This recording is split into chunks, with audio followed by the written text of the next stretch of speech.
Hello, my name is Sarah Oxley Heaney. I'm a second-year part-time anthrozoology PhD student with the University of Exeter.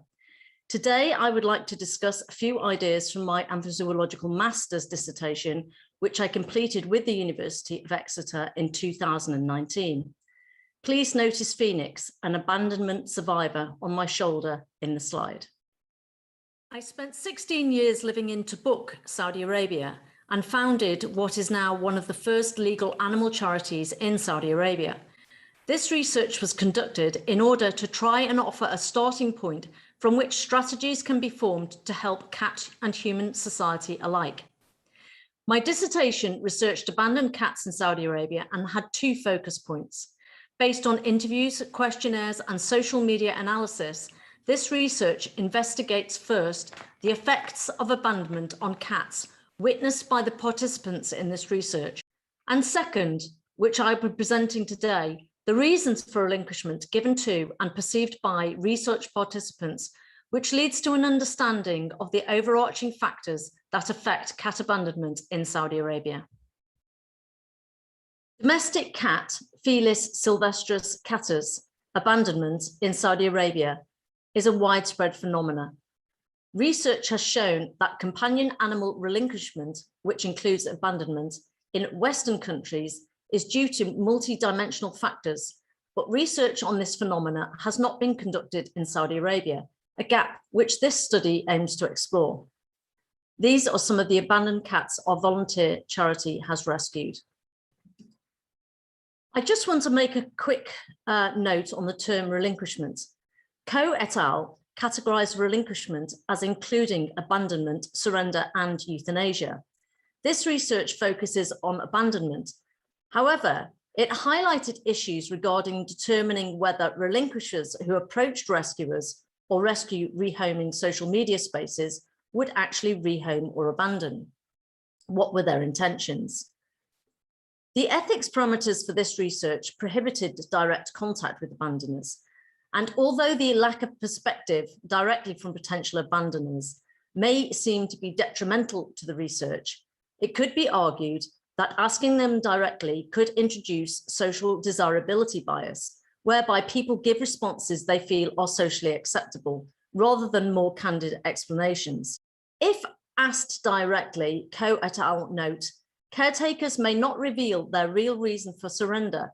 Di Giacomo also suggests that relinquishers are bound up with the emotional perception that only certain reasons for surrender are accepted at shelters.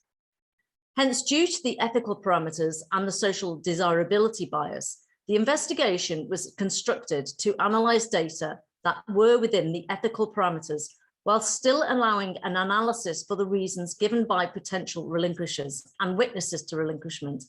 And this was done by using the three sources of data enumerated above, namely the interviews, questionnaires, and social media analysis. Participants were seasoned rescuers. They understood the nuances of what they are told and what is really meant. When they presented solutions to solve seemingly solvable issues in cat-keeping decision-making, relinquishers were often reportedly offering disingenuous but uncontestable excuses. For example, allergies are said to occur suddenly after years of cat ownership. Frequently beseeching requests for adoption transpire when a cat guardian is suddenly urgently travelling and no one is able to take care of the cat. This can be related to finances, lack of facilities, or the family not wanting the cat, or the cat guardian not wanting the cat. Indeed, even after Saudi Arabia's annual extended pre-planned holiday period, participants recounted how there is little or no preparation for pre-planned organised cat care, who are then left on the street or at veterinary clinics outside opening hours, at grooming salons where they remain unclaimed, or outside restaurants, in parks, or just generally in the street. Therefore, people giving reasons of why they wish to relinquish were understood by research participants to be a prelude to abandonment. This figure shows the methodological process. Phase 1 employed gathering data from interviews, social media, and questionnaires. Phase 2 used grounded theory coding on the gathered data. These results were then aggregated with the reasons for relinquishment from an unpublished report created by a rescue group in 2019. In addition, my authoethnographic voice was added. In phase 3, these results were consolidated with the participants' perceived factors contributing to relinquishment and abandonment to perform a model for the set of overarching factors that contribute towards cat abandonment in Saudi Arabia. The model shows 13 distinguishable but intersecting determinants reported as overlapping contributors that impact and influence cat relinquishment and abandonment in Saudi Arabia. These categories had some overlap with previous studies. The blue circles overlaid onto the research findings highlight reasons given for relinquishment in previous studies. In their scoping review of published research on the relinquishment of companion animals in 2014, Coe et al. Examined 60 articles on the topic of feline companion animal relinquishment. A handful of other relevant studies I found were included in this research. Previous studies on relinquishment reveal multidimensional reasons for these practices, reflected in this study's findings. Graduated factors across a variety of relinquishment reasons can contribute towards the collapse of the cat-human bond. The reasons identified in this research for relinquishment, which can be considered as a prelude to abandonment, both converged and diverged with previous cat relinquishment studies. The areas that overlapped were misinformation, a lack of cat care related information, human expectations not meeting outcomes, changes in human circumstances, cat guardians changing their minds, unwanted cat actions and agency, and changes in cat circumstances. Time prohibits discussing the nuanced findings of the overlapping factors. However, the 7 categories which did not overlap, I can discuss briefly. Number 1, the lack of national facilities. The lack of national facilities for any cat welfare creates a chasm of suffering for cats. Only Riyadh, Jeddah, and Dammam Khobar have fully equipped vet clinics, but veterinary clinics have no standards authority to which they are adequately held accountable. And all cities covered in this research were reported as having many clinics with poorly qualified staff. In addition, the ministries for animal welfare that do exist concentrate on livestock and have little experience in small animal care. Animals are reported as routinely being killed and maimed by unqualified or out-of-date staff who are not brought to account. Vets who see such practices are unwilling to report other vets due to the fear of their own position being threatened by staff in authority or by those who have WASTA, or being disparaged in revenge. The current system requires that clinics be closed in response to any complaint while being investigated. Cat guardians are also exposed to people who impersonate vets or receive inappropriate, dishonest treatment from animal pharmacists acting as vets. Unsuspecting cat guardians find their cats receiving anything from water as medicine to operations being carried out using only muscle relaxant sedation with no dissociative drug, or inappropriate, life-threatening procedures being carried out unnecessarily.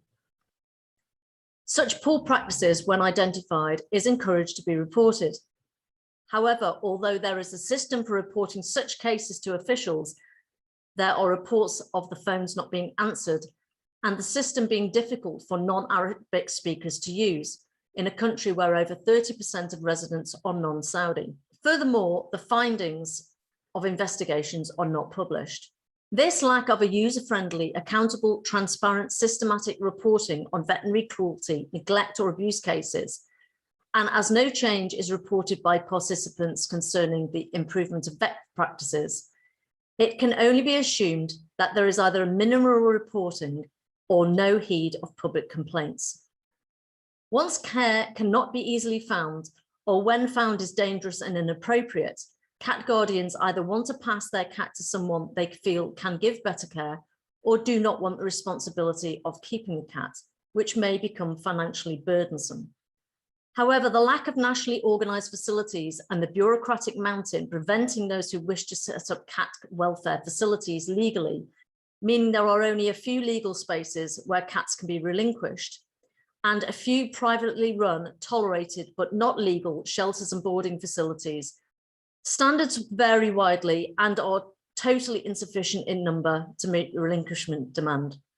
Number 2, the ease of cat acquisition, coupled with no regulatory framework concerning the sale of cats, results in them being bred and traded in places where disease prevention is uncontrolled. Pet shops and grooming parlours are described as loci for disease, and again, no regulations appear to exist or to be enforced to improve standards. People then dump sick, inconvenient cats, which are expensive to fix. Not only does this result in poor cat health, but also creates friction and tension when cat guardians are unprepared. Money goes to breeders, then cats, rescuers and society pay the price once the cat guardian abandons the cat. Deliberate cat breeding is unregulated, and participants report dirty, unregulated facilities which produce cats that carry disease and are then sold to an uninformed public. Often these cat purchasers are then overwhelmed, cannot find appropriate medical help, and cannot return the cat to the breeder. Breeders were reported as being seen openly abandoning unwanted cats from their cars close to garbage skips. Pet shops, which also breed and provide breeding services, abandon cats with undesirable characteristics, such as behavioural, age-related or physical characteristics, into alleys behind their shops. If cats are not sold by the time they're 4 months old, they are abandoned in the street. Human-controlled cat breeding also occurs in pet shops, where cats are selected, usually based on their looks, by consumers who want their cats to marry, a euphemism for sex. Breeding also occurs via backyard breeders or due to cat agency. In addition, no cats for sale are sterilised, so when cats become sexually mature, many people feel compelled, either due to frustration or to a feeling of duty to the cat for the cat to perform their natural function, and release cats onto the streets to mate. Number 3, there are no consequences to abandonment. There are no companion animal registration schemes, no mandatory microchipping to allow relationship identification, and no abandonment reporting system. There are no societal nor legal penalties for cat abandonment. Number 4, normalisation of cats on the street. A pervasive belief exists within KSA that cats belong naturally in the street, where people believe they can and do live healthy, free lives without care or worry. For example, participants report a belief that air inside the home is dirty, and cats, even if sick, benefit greatly from being put outside to get fresh air. This institutional belief is deeply embedded and was illustrated in 2018 when Saudi Telecom launched an advert with an animated video of cats underneath tables in an outdoor cafe. These cats spoke to each other about how the streets were theirs. Such normalisation both blinds people to cat suffering and allows abandonment to be considered as not only acceptable, but without consequence to either society, cat guardian, or cat. Number 5, beliefs. Haram means religiously forbidden. There is a belief that sterilisation is haram, which often results in an overburdened multi-cat household and to cats being unwanted due to their sexual behaviour. This also leads to many cat pregnancies, which at some point means the number of cats become overwhelming, and cats are then either gifted to unwilling family members or friends, attempted to be rehomed in an already saturated market, or simply abandoned while the reproduction cycle continues. Conflicted beliefs and practices. There are conflicting beliefs and practices, especially concerning sanctity of life, which inconsistently overrides quality of life. There is a conflict over belief that sterilisation is haram, which therefore displaces any attempt to reduce suffering through preventing unwanted cat pregnancies. But the discordant practices of abandoning kittens or mothers or sexually active males to their fates is considered acceptable, as is poisoning cats, while euthanasia for any reason is considered haram. While euthanasia is considered haram, there is a lack of hospice care for terminally ill cats. The belief that an owner will be accountable for the death of a cat in their care, and the belief that God will care for the cat on the street, holds another pathway for abandonment. Furthermore, although the practice of selling cats is considered haram, it is openly embedded into society. Number 7, final exit. Upon completion of their contract, non-Saudi resident workers and their dependents must leave KSA. This is known as final exit. Once a final exit visa is issued, the resident has limited time to leave KSA, and their re-entry is forbidden unless a new visa is issued, which is bureaucratically burdensome and expensive. Many non-Saudi residents of various nationalities acquire cats in KSA, often by rescuing them from the street. However, the pay scale of some nationalities, the confusion in companion animal repatriation processes, and the lax attitudes towards companion animal responsibility leads to easy, no abandoned consequence of cat abandonment. Recent grassroots attempts to use social media to help people understand the complex repatriation process and find affordable repatriation solutions have reduced this form of cat abandonment. However, these groups are not universally known. Furthermore, the bureaucratic handcuffs and expensive procedures put on many attempting to take their companion animals leads to forced abandonment, where adoption is again not possible in a saturated cat landscape. However, many of these reasons are enmeshed with others in an underdeveloped landscape for animal welfare. So what's in it for the cats? By reframing relinquishment with the human need as priority, the effect on the relinquished animals becomes invisible and their interests are often forfeited. Di Giacomo et al., when studying relinquishment shelters, demonstrate this by declaring, the staff offer the public shelter for unwanted pets and yet disparage those citizens who seek that service. Beneath this statement lurks a fundamental anthropocentric assuredness that shelters are there for people's convenience, not for the benefit and welfare of animals. In this context, there is an anthropocentric certitude that exists with those that see cats as lively commodities, where humans have an anthropocentric pejorative to treat cats as property, income, and disposable in perfunctory relinquishment actions.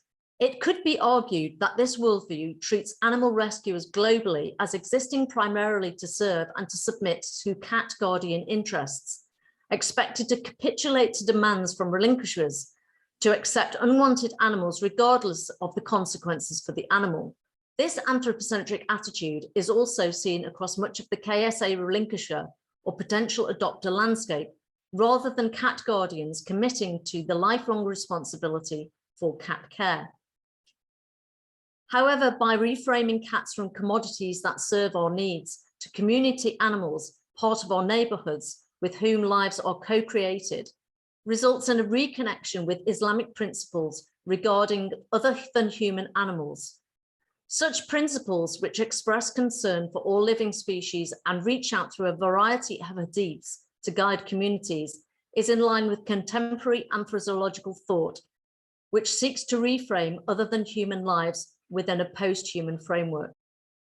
Scholars, such as Haraway, Kirksey, Helmreich, and Singh, explain that all living beings emerge from and make their lives within multi-species communities.